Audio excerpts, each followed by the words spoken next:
Welcome to another edition of Top Prospects here, a finals week edition. It's been a busy week, but it's also been a very busy week across baseball. So, Logan, you ready to go around the league?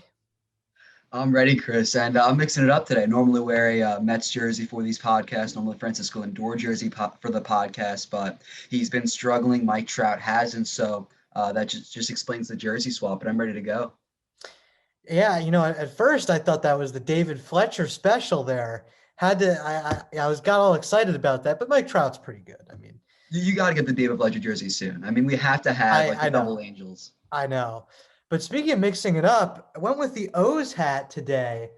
And listen, the O's, Jon Means pitching a no-hitter and nearly a perfect game yesterday out in Seattle. And I believe it was the first complete game no-hitter in something like 53 years, I think it was. Absolute insane number. I think it was the longest streak, and now the longest streak for not having a no-hitter goes to the Pittsburgh Pirates, which I don't think will be breaking anytime soon. But Jon Means was a dropped third strike away from a perfect game. Now, I have my thoughts on this, but do you think that should be considered a perfect game? I mean, in the history books, it won't be considered a perfect game. I feel like that's not, I think that won't be a perfect game just because there was a runner on base at that point. But it was unfortunate how it kind of ended. But you had Jon Means pitch a really great game, sitting up any hits in that game, 12 strikeouts, had 113 pitches. He did everything in his power to really have that perfect game. But I don't think it should be considered a perfect game just because there was that runner on base. I mean, as unfortunate as it was, I mean, we know it wasn't Jon Means' fault, but that happens sometimes in the game where there are other factors that kind of cause that perfect game to be ruined. And I mean, Jon Means pitched a great game. It was against Seattle, which you can take that with a grain of salt, but I feel like it was a great game. But I feel like it shouldn't be a perfect game in the history books, and it won't be considered that. I know it won't be in the history books. I'm actually going to disagree with you here, though, that I feel like it should be for two reasons. One, he did end up facing the minimum amount of batters. He faced 27 batters. And because of that, actually, it was because of the caught stealing by Pedro Severino, the catcher, who ended up dropping that third strike. But also, in my mind, now, I'd have to see the replay again of the pitch. But from the sounds of it, I mean, if it was a dropped third strike and the catcher just kind of booted it, an error doesn't count against a perfect game. I would almost see this as the same way as an error, kind of like a dropped third. I don't think in the same line as an error should count against a perfect game. Um, I mean, I saw a lot of debate about that online. It's tough because I can see the argument that if you're not going to count an error, then why count a dropped third strike against a perfect game? But I mean, that shouldn't take away from anything that Jon Means did. I mean, 12 strikeouts through 9 innings. He's got a 1.37 ERA. Now, the question here is, and we'll have more trade deadline coverage and rankings of I guess trade bait around the deadline. But do you think that the Orioles should flip him for some prospects at the deadline? Because right now he's a Cy Young contender. I mean, he's a lefty too. I mean, he could get an absolute haul. Yeah, absolutely. And I think he'll be one of the bigger trade commodities come the trade deadline. And I mean, looking at Jon Means before the season, he was always considered that ace of the Orioles staff.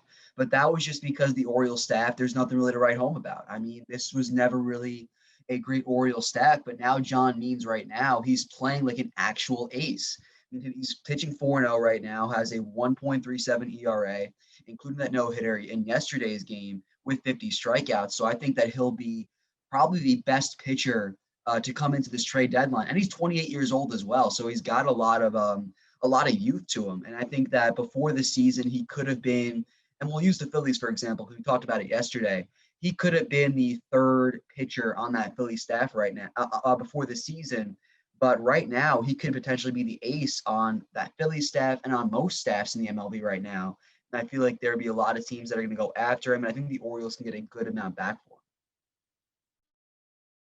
Yeah, they definitely could. I mean, he's probably the best Orioles pick. I think he's better than Gosman or Arrieta when he was there. I mean, a lot of these guys, when they're in Baltimore, they're good pitchers, but they never take that step forward until they leave.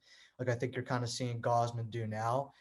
And he's kind of taken that step well in an Orioles uniform. And what's even more amazing is this guy was not like a big prospect coming up. In fact, I don't think he was rated on MLB Pipeline's top 30 going into his debut when he made it in 2018.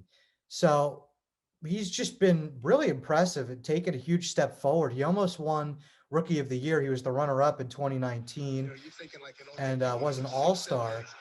But it's pretty impressive what he's been able to do.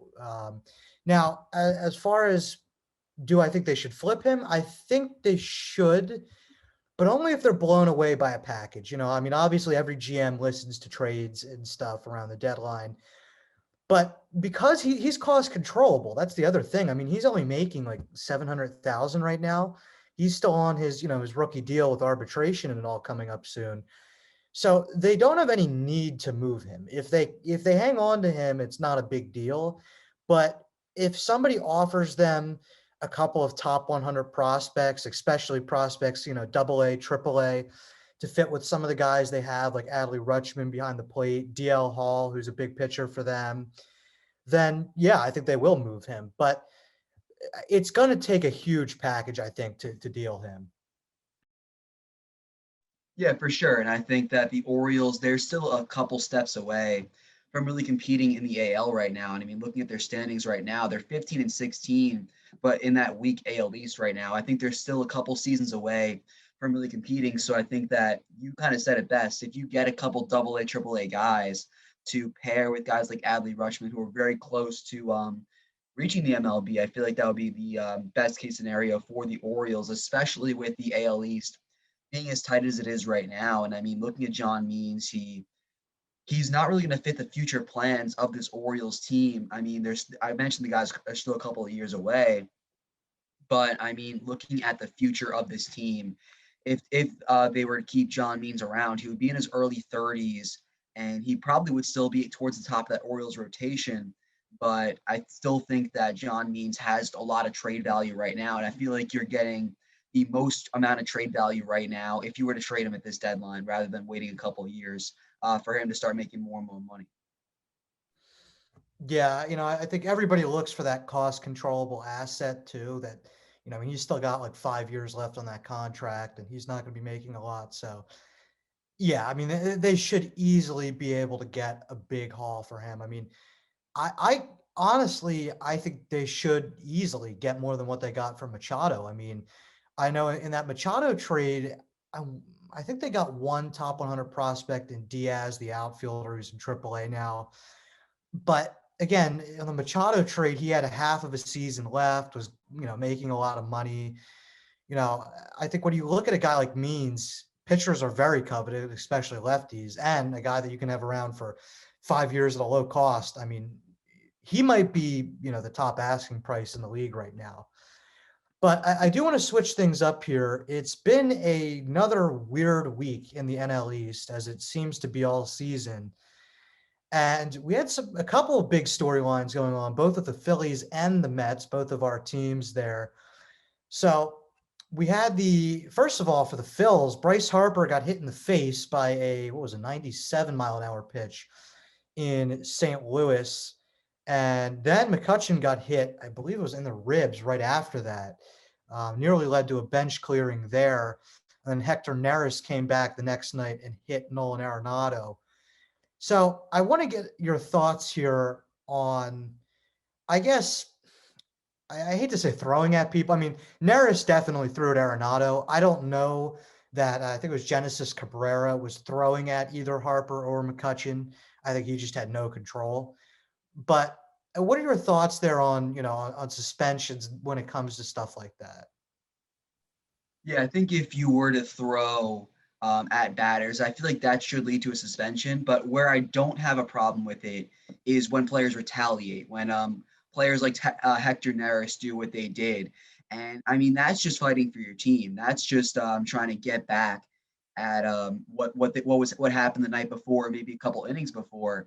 And I want to use the Noah Syndergaard example from the World Series. I mean, when he threw behind, I believe it was Alcides Escobar from that World Series, and he got thrown out. I mean, I was totally against that.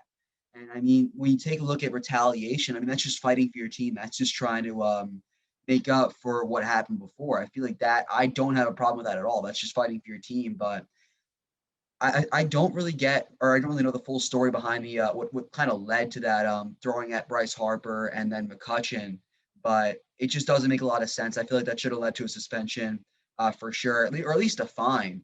But yeah, that happens a lot, especially in today's game of baseball. But I feel like that should have led to something at least.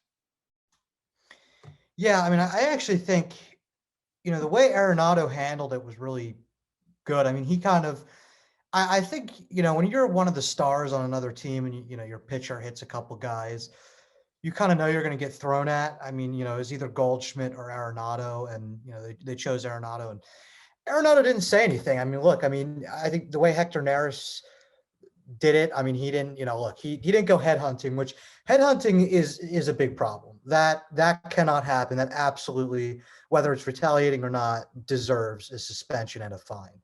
Now, but he handled it in the right way. Hit him, I believe it was in the back, or maybe it was in the arm or something. Um, but and Arenado didn't say anything, just went right to first base. And look, I think when you're a star in the game, you kind of just know that's going to happen at some point.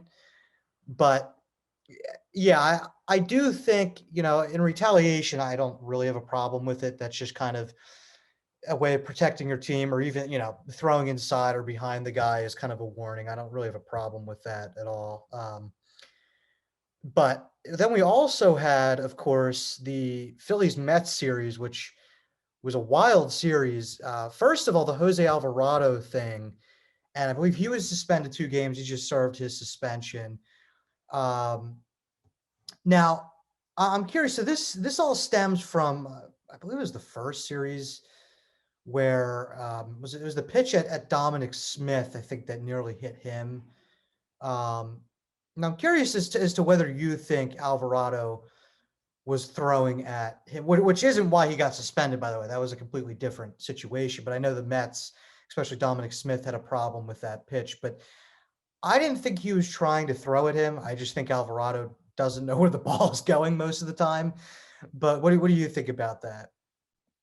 Yeah, I'm kind of with you there, and I mean that kind of stemmed from the Alvarado Dom Smith stuff from before, and I think that it was an interesting case to really suspend Alvarado for that because, yeah, what happened was kind of after the strikeout or after he got Dominic Smith, the kind of exchange that happened between them, and that kind of led to Alvarado getting suspended. But I think that it was an interesting move to really suspend him because that was kind of the same thing we saw earlier on in the season with Nick Castellanos, where he kind of got hyped after reaching home, and then he got suspended for that. So it's kind of the exact same thing between the two guys, and Dominic Smith getting fined for that as well. So I think that when you take a look at the entire situation, I feel like maybe less of a suspension for Alvarado, maybe even just a fine, just like Dominic Smith got. I'm kind of on the side of Alvarado there because the MLB, they want the game to be more fun. And Alvarado's excitement after that strikeout or kind of exchange after that strikeout kind of showed that. But then the suspensions that they give after the fact kind of showed they want to go back to the no fun sort of baseball. Yeah, I'm okay. I'm glad you're kind of on my side with that. I don't know. The suspension in my mind, I guess, it wasn't really from the celebration, I'm assuming. It's more from when he kind of, I guess, dropped his glove and kind of, waved on the Mets bench. I mean, okay, I get a fine for that. I would agree with that. The fact that no punches or anything were thrown, I don't know. A suspension from that's kind of, I think, a little bit much. I see why they appealed it, and then he didn't have any control in that other Mets game, so they were just like, you know what, we're going to sit him for 2 days anyway. But yeah, I don't know. I mean, in a bench clearing, if there's never any actual, punches thrown or anything, I don't get why there should be suspensions. I mean, in my mind, there should only really be suspensions if there's actual contact there, and there really wasn't. I'm trying to think. I know the Pirates, or not the Pirates, the Reds, and I believe the Cubs also had a bench clearing, and I don't know if anything resulted from that, but yeah, I don't know. I mean, I honestly think it makes the game more exciting when you have that kind of back and forth going between the dugouts. Um, I mean, obviously, you don't want to see punches thrown and guys get hurt and suspended, but when you kind of have that animosity, I think it makes it more fun and kind of more like old school baseball. And I guess the MLB doesn't want that, which, I disagree. I think having that rivalry is good for the game. I mean, I think so much of the game now is focused. It's very player centric, kind of like the NBA has sort of become, I guess, a bit with, I feel like in the NBA, more people are fans of an individual player, and for that reason, they like a team. Whereas in the MLB, you kind of just like the team as a whole. I feel like the MLB's marketing now has kind of gone the way of that. They market individual players instead of like star-studded teams, if you get what I'm saying there. Yeah, and I think what we've kind of seen with the Dodgers Padres is that rivalries are kind of making that return. And the Phillies Mets, I mean, that was kind of a rivalry that was briefly sparked with Asdrubal Cabrera back in the like Mets late competing days. I forgot who the pitcher was for the Phillies that kind of threw at him during that time. Maybe you can help me out there with that. But now it's kind of getting back into it with this duel between Alvarado and Smith, and I love it. That it just makes those matchups a lot more better. It makes the series a lot better, and it makes just watching the Mets and Phillies play that much better. And I mean, now that both teams are good in some kind of way, the records don't really show it, but the rosters are both very good. I feel like it's going to be a lot more fun, especially when those players kind of hate each other. And we've kind of seen it early on in the season. The fact that the MLB doesn't want to have that excitement in there, I feel like that's the wrong move for them, just in terms of trying to move the game forward.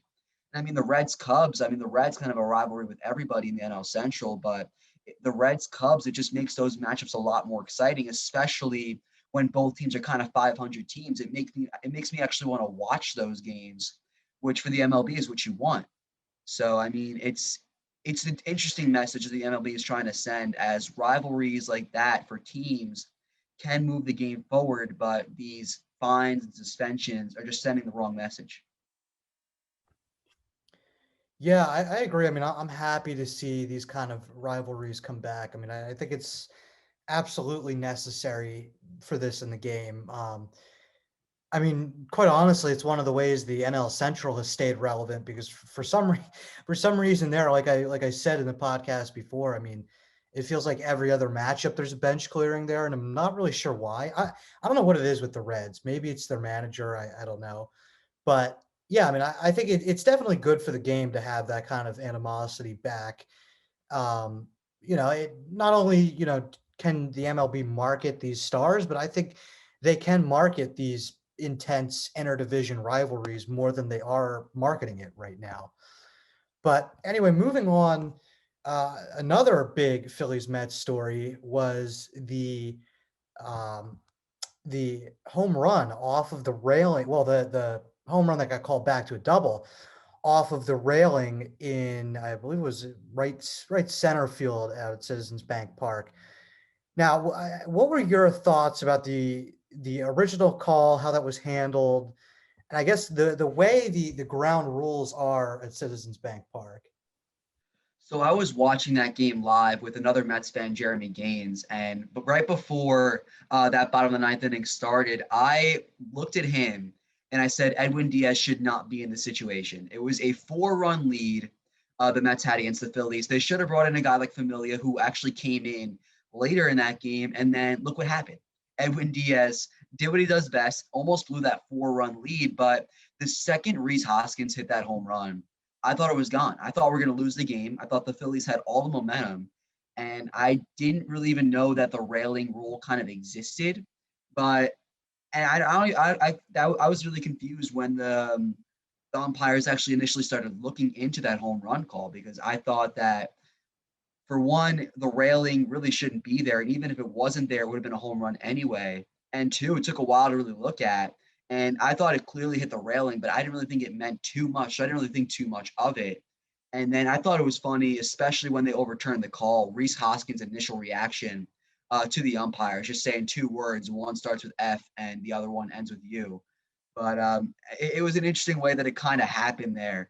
And I feel like what was even better is that yesterday we kind of recreated that, Chris. We played Wii Sports, and then you kind of hit a home run that kind of went off the railing for a second in center field. The one bounce over, and it was called a double. Happened twice, but the Mets have ended up winning in that situation. Which I mean, it was great for us. We needed a win. That we needed a winning in that scenario, but the entire way it kind of happened, I feel like it was just handled poorly from the Mets, and then the umpires kind of saved them just a little bit. Well, first of all, for the Wii Sports thing, it happened not only once but twice. And I also would like to thank Hunter Pitcock, our producer, for the free batting practice there yesterday. As I was just jumping on every first pitch fastball. I mean, to be fair, I have some training in the art of Wii baseball, but definitely one of my better games there. Of course, now that I said that about Hunter, he also has the power to take our podcast off the air. So if we disappear for a while, you know what happened. But anyway, as far as that home run, or not home run, I guess. Yeah, they've had problems with that stupid railing for years. It every season, every single season, there are multiple reviews with that railing, and they still haven't fixed it. Like I don't get it. It's above the wall. It should be a home run. Um, I'm with you. I do think that it hit off the railing.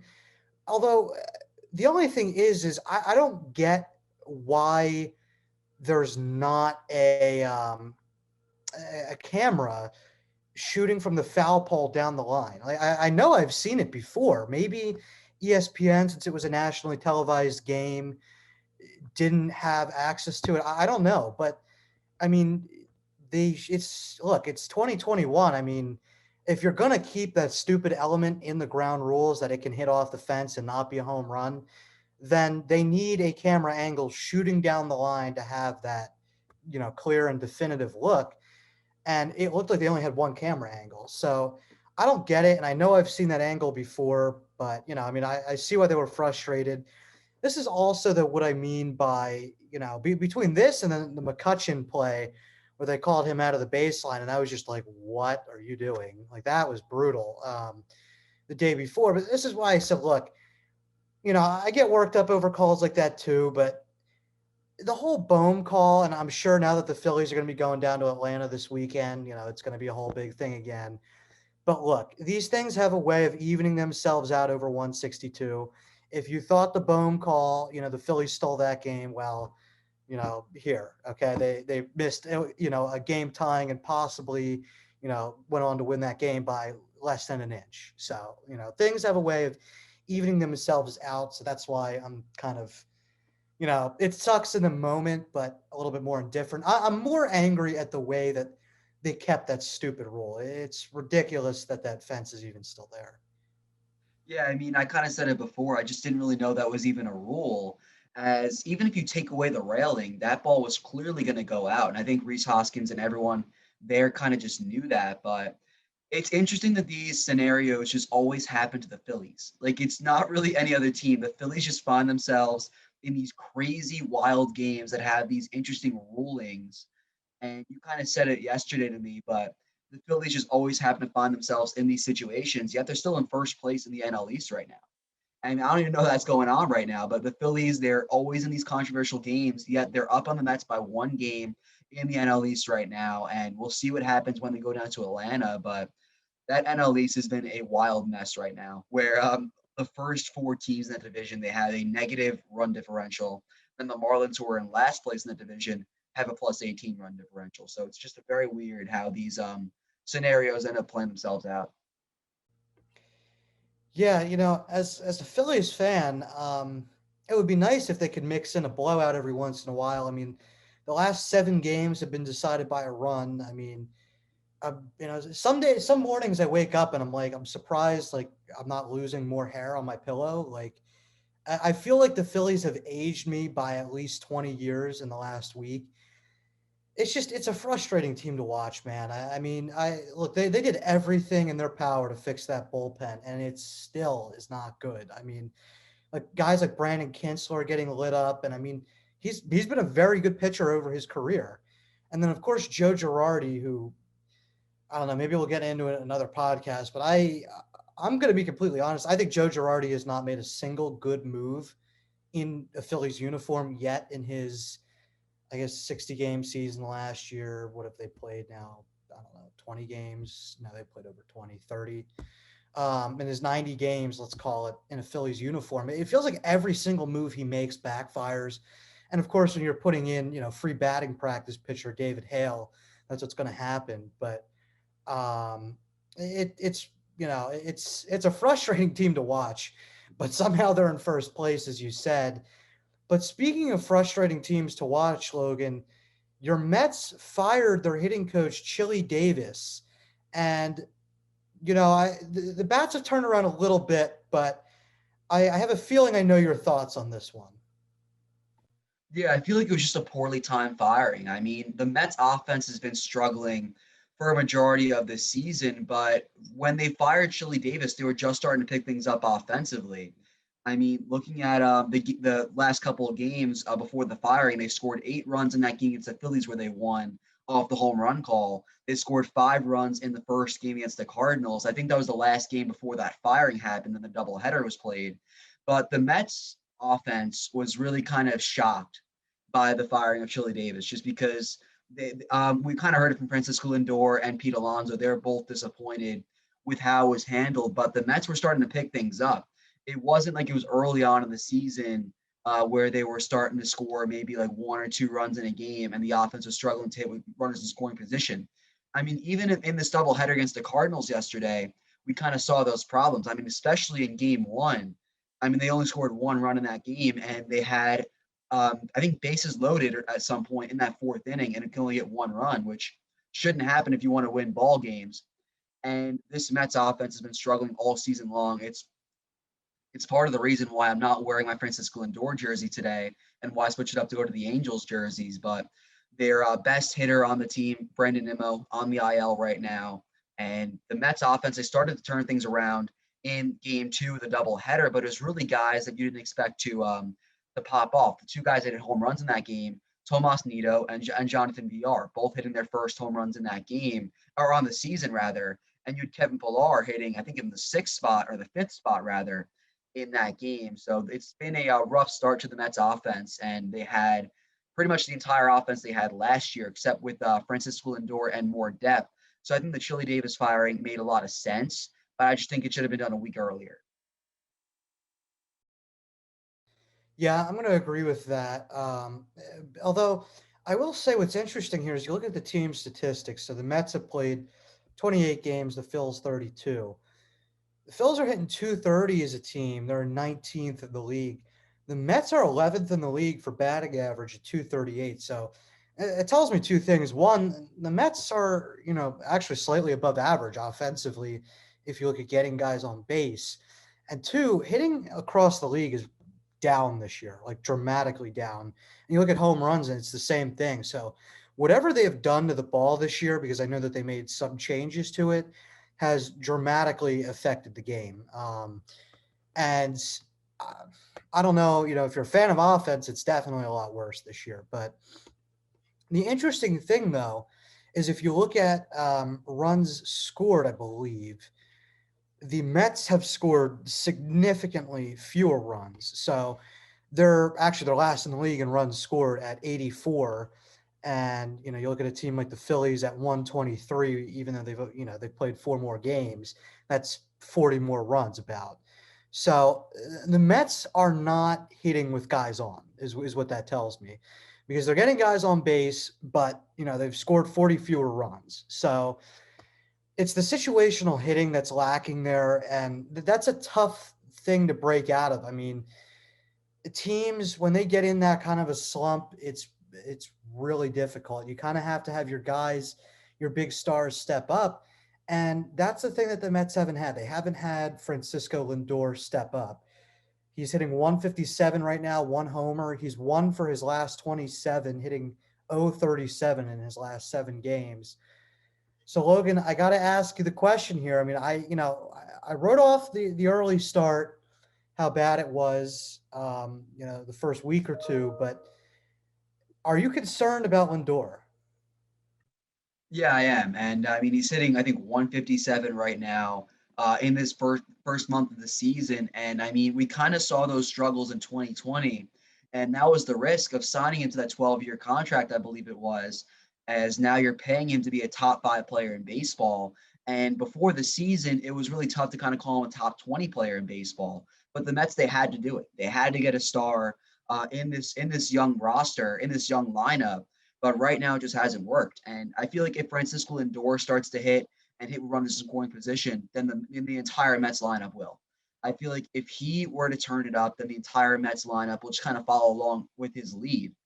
But he's had a couple hits thus far, but the power numbers have been significantly down this year for Francisco Lindor. I mean, just I mentioned 157 so far on the season, only one home run to this point that came in the Chicago Cubs series.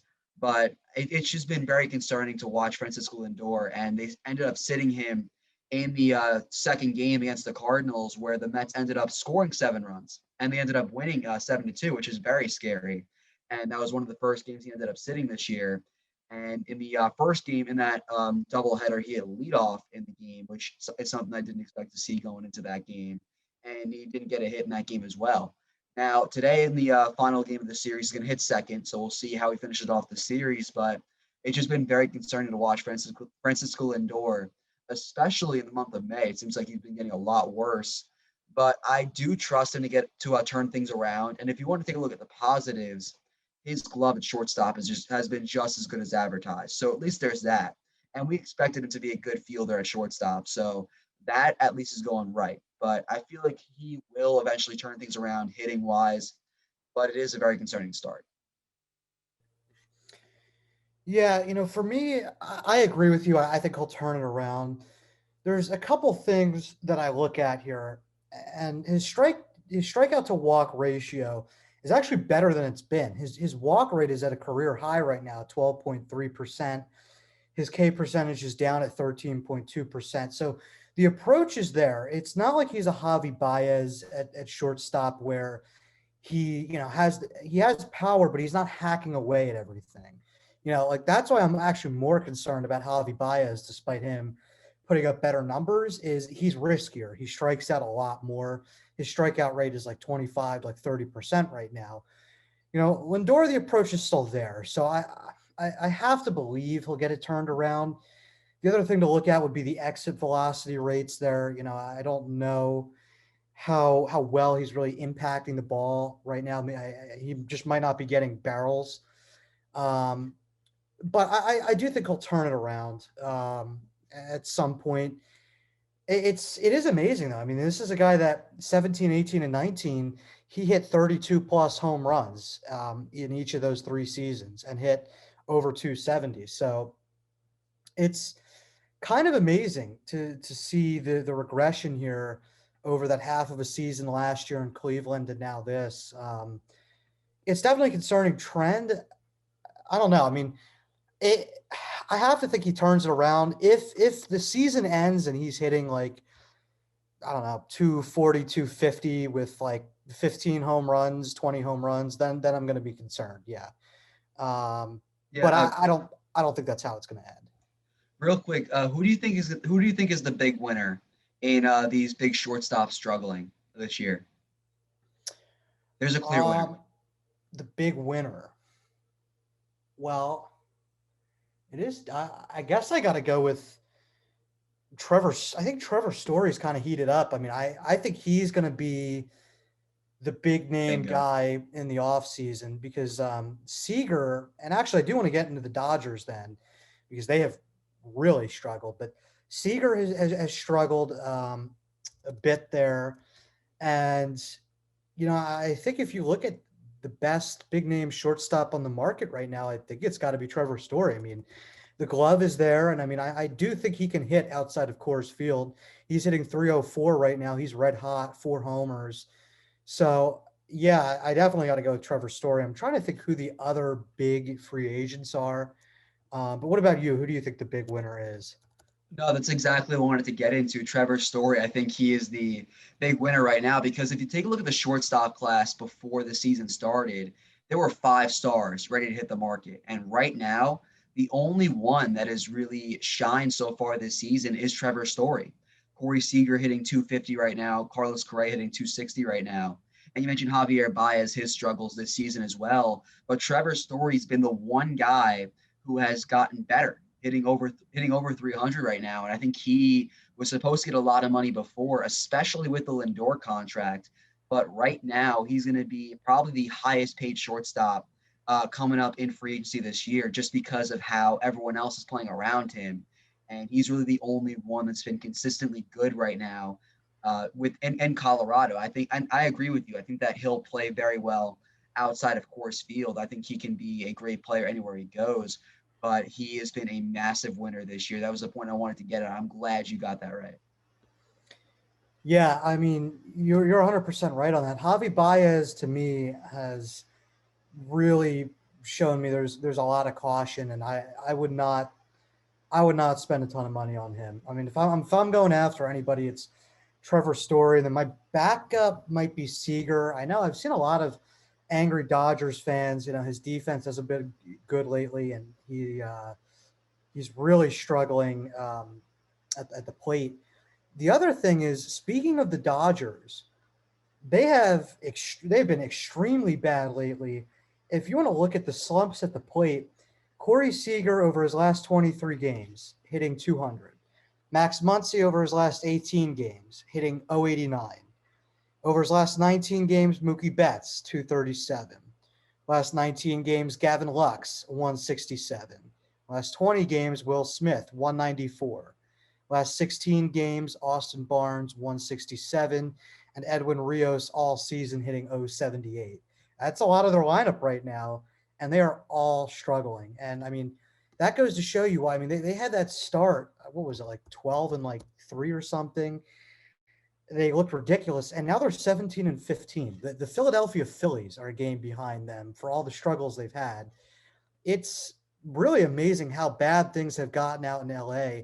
They had that big win on Sunday, 16-4 over the Brewers, but outside of that, they are 1-4 in the month of May.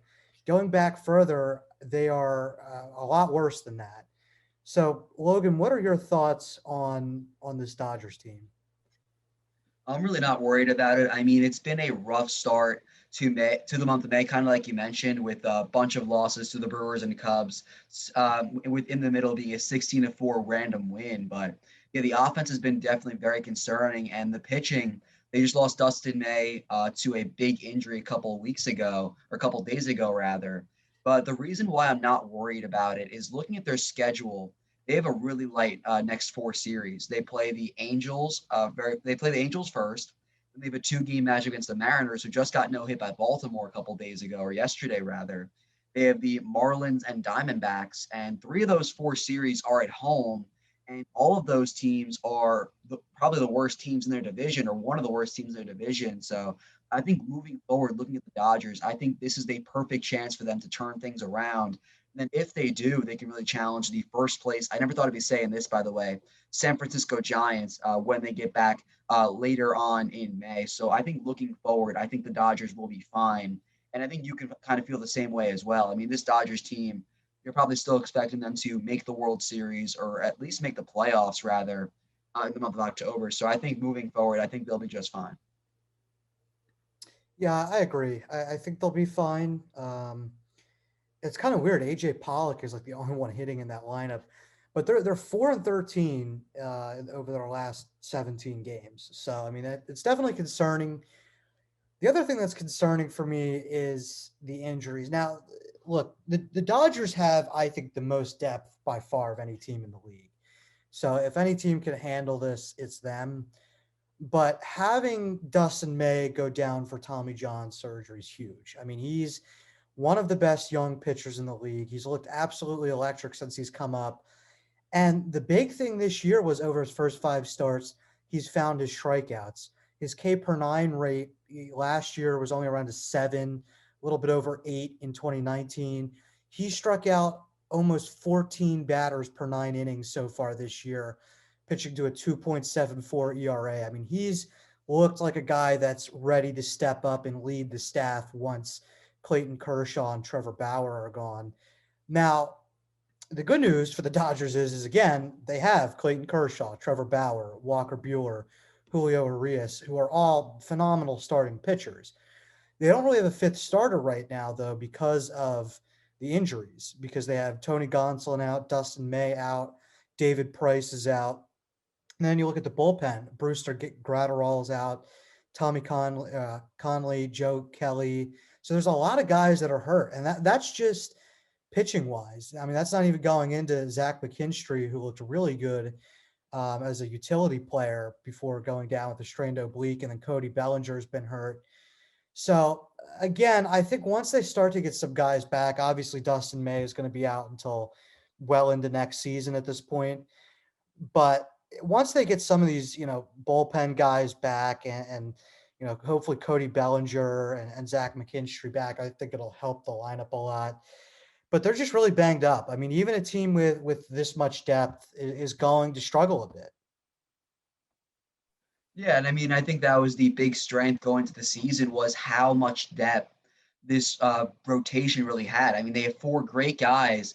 You kind of mentioned them all. No, none of them have an ERA lower than 3.2 at this point, with Walker Bueller having the lowest one.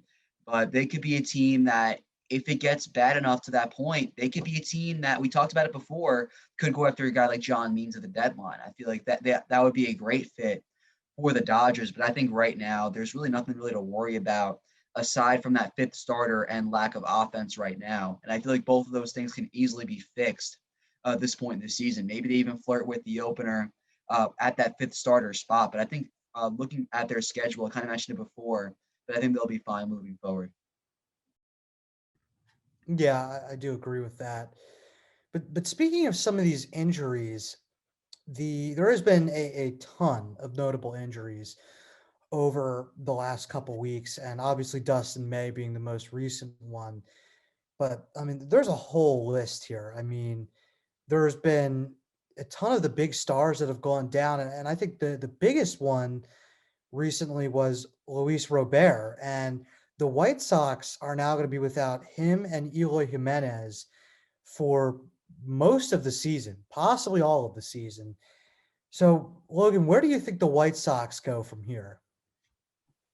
Yeah, that's definitely a tough blow for Chicago. I mean, these are definitely two of the younger stars in this game. And I mean, the Eloy Jimenez injury was bad enough, but to lose Robert for a good amount of time now, that's a major blow, especially when you're trying to compete with the Indians, the Royals, and the Twins in that AL Central right now.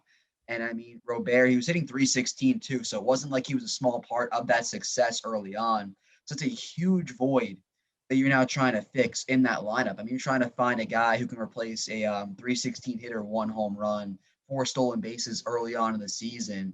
I feel like what makes it a little bit better is that they do have Yerman Mercedes, who they didn't expect to have early on in the season. He's still hitting 386 to this point, but they're going to be a team that's probably going to have to go out into the trade deadline, maybe find some kind of outfielder. But it's very concerning in Chicago, especially with your reigning MVP Jose Abreu hitting 208 to this point in the season.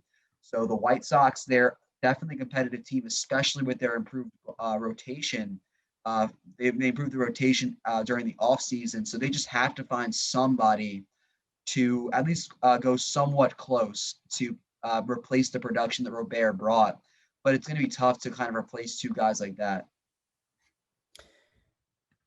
Yeah, I agree. It's going to be really tough for them to replace that. And one stat that I'm looking at that's really interesting to me is they're hitting the ball, actually one of the better teams in terms of team batting average, but 27th in the league in home runs with only 25 home runs in 29 games. I mean, that's concerning. I mean, that's down there with like the Mets and the Pirates and stuff.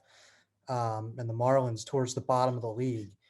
So, and I wouldn't expect that from this team. I mean, when you've got big power guys like they have, it's surprising. I'm not sure what they can really do to fix that, but this injury to me really means they're gonna have to rely on that pitching staff even more. I mean, the pitching staff has already been phenomenal. Carlos Rodon, Dylan Cease and Lance Lynn have been really good. Giolito obviously has been pretty good. He got roughed up, I think, in his most recent start, or his most recent couple starts. So he's on a bit of a slump, but we know what he is. He's a very good pitcher. So they're going to have to rely on that staff a lot more now because, I mean, this lineup is thinner. I mean, you look at the outfield and they're starting Adam Eaton, Leori Garcia, and Andrew Vaughn, who Vaughn I think is going to be really good, but he's a rookie. And then Garcia and Eaton aren't exactly really known for their bats right now. So I that's what they're going to have to do is pick up another big bat at the deadline. And I'm not really sure who that's going to be right now. That'll probably clear up as we get closer because as far as their farm system goes, they pretty much have everybody called up. I mean, all of their top prospects, like Andrew Vaughn, like I said before, is up.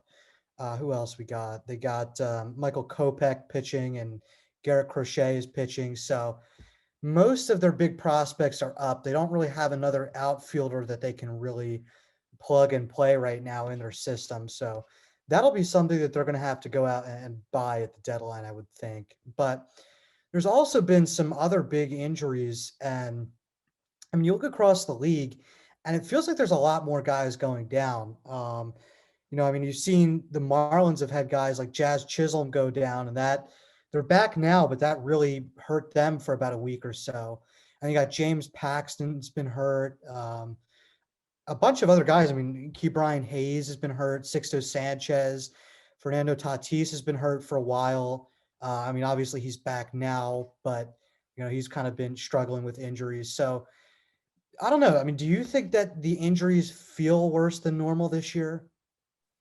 Yeah, I think it was a comparison that was kind of made in the NFL where there were way more torn ACLs and injuries like that than we've seen in the past from that sport. But we kind of saw a lot of injuries before the season even started, especially with the Mets, who had guys like Carlos Carrasco, Seth Lugo, who were some of the better players at their positions go down. And it's gotten worse for them. They had Brandon Nimmo go down as well during the season. But yeah, I think the injuries have always been a problem as of recently. I feel like it's kind of been the same just in terms of recent years, in terms of the injuries in that sport. But injuries have always been a big concern in every sport. And it's been kind of going up as the games kind of moved along. I mean, even in basketball, for example, Anthony Davis, LeBron James, both going down this season, and we don't really see that happen in normal years. And that's just from one team. But injuries have always been a big problem, and maybe it's due to the just the rest from COVID-19, just kind of the rust going back into a full season. Maybe that has something to do with it for a little bit. But yeah, I mean, that's kind of like changed the just overall workout plans and just workout regimens for teams. So there's not really a exact explanation for why there's so many more injuries in these sports. But yeah, the injuries have kind of been going up in recent years for sure. Yeah, it definitely feels worse this year in my mind. And a lot of it has been soft tissue injuries from what I've seen. A lot of quad strains, a lot of hamstring, strains. So it is interesting that that's part of the problem. I'm not really sure. Again, I'm not a health expert or anything like that. So I'm not sure if it's just a different training regimen that these guys are going through and they're not getting fully stretched out before games right now. But that, and there's also been a ton of Tommy John surgeries this year, which I mean, obviously, I feel like we have seen a massive uptick in that. But to shame a lot of these, young pitchers like Adrian Morejon, Michelle Baez, two of the guys for the Padres that were big prospects, both going down with Tommy John as well. So it definitely feels like we've seen a lot more guys get hurt. And then, of course, some big stars too. Christian Yelich has been on the disabled list for a lot of the year, came back for one game in this Philly series, and then went back on the DL or IL, I guess, as it's now called. And then we've seen other guys, like we said before, Bellinger's been hurt for a while. Steven Strasburg's been hurt for a while which is nothing new, but I mean, it's been a tough go of it across the league. So definitely something needs to be done. These training staffs need to look at this. IL placements. This is an interesting stat here. I believe this is Ken Rosenthal broke this down. IL placements are up 15% compared to the first month of 2019, with a 22% uptick among pitchers. Specifically, okay, here, soft tissue injuries have nearly doubled in frequency, while elbow and arm injuries are up by a margin of 19%. So they do have some statistics there, thanks to Ken Rosenthal, about the injuries this season, but it's been a brutal year. I mean, I know just for the Phillies, I mean, it's been hard. They've had to put out their, you know, minor league lineup half the time with guys like Roman Quinn, although now he's hurt. So but it's been tough. Hopefully, again, they'll get the young stars back because the young stars are important for the game. You can't have them constantly hurt. So hopefully, we'll get some recoveries here soon, and the league will get healthier back to 2019 levels at least. But going into what I believe is going to be our final segment, Logan, I think you had a question prepared, and actually, I was thinking of something too. So go ahead here.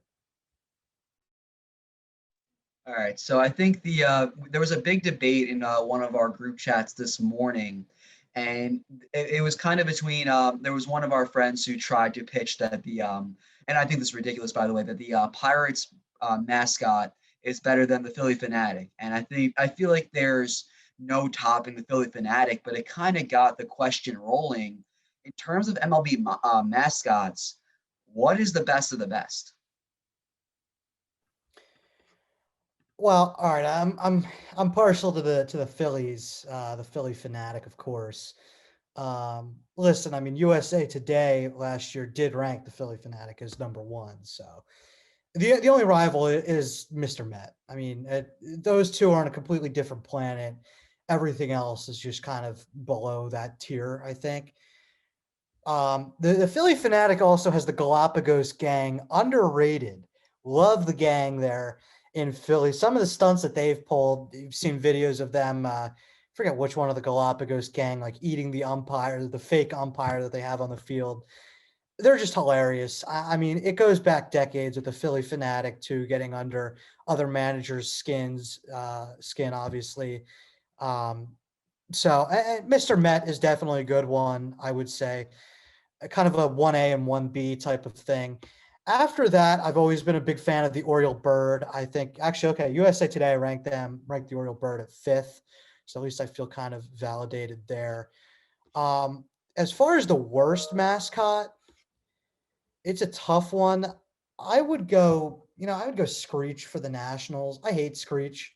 I think he's one of my least favorite mascots out there. I just think it's just kind of weird. He's too small of a head for a bird mascot. I don't know. He always looks weird to me. And then I've never been a fan either of Blooper.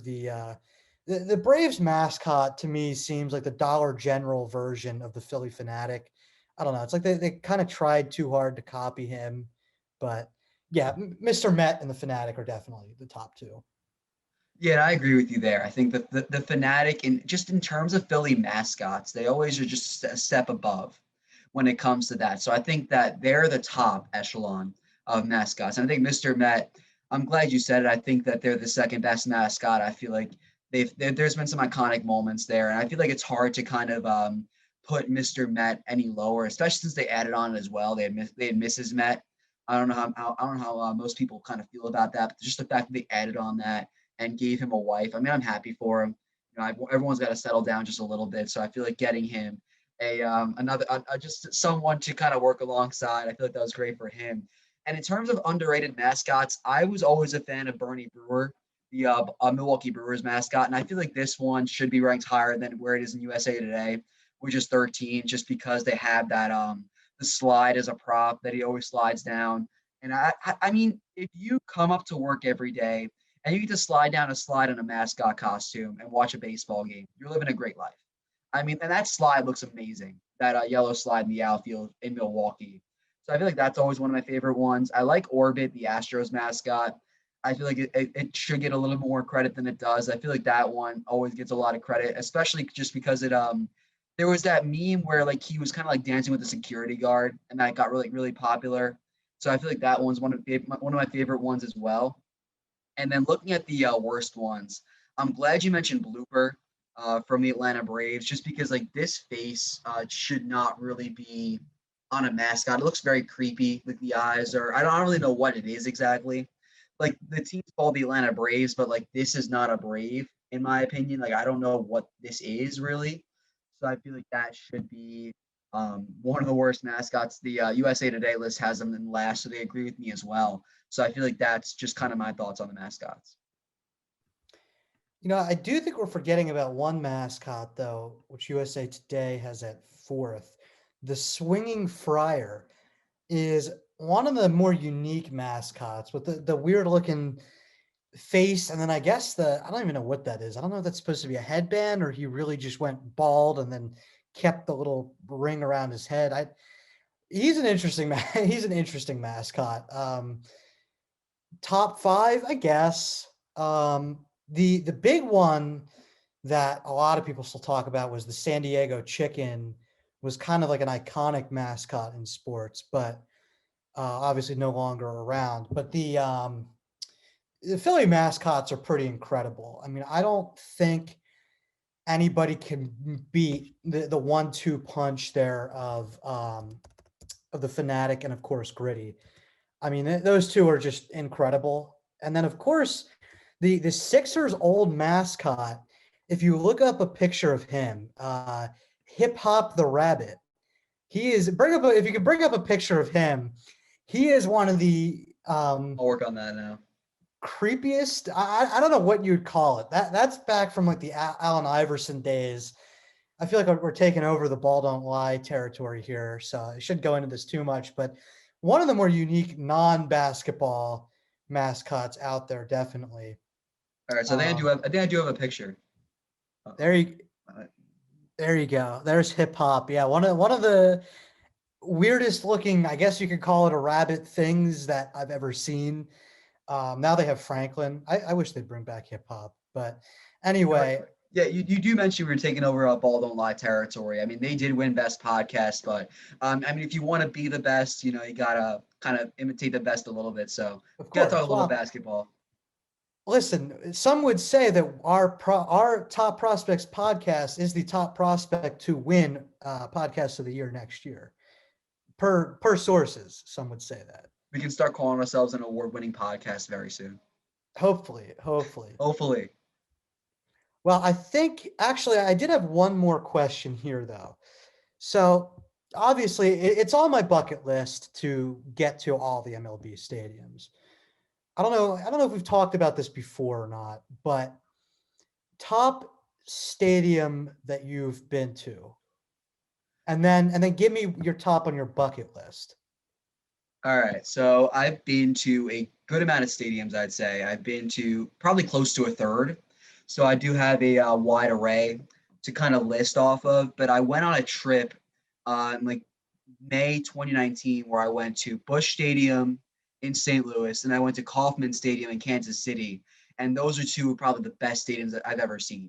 I mean, Busch Stadium, it had such a baseball vibe to it. And I feel like that's just because St. Louis is a great baseball town, and like you go to the game, you go into this baseball stadium. It was Cardinals Braves also when I was there, so it was a great matchup in 2019, and it was a huge stadium as well.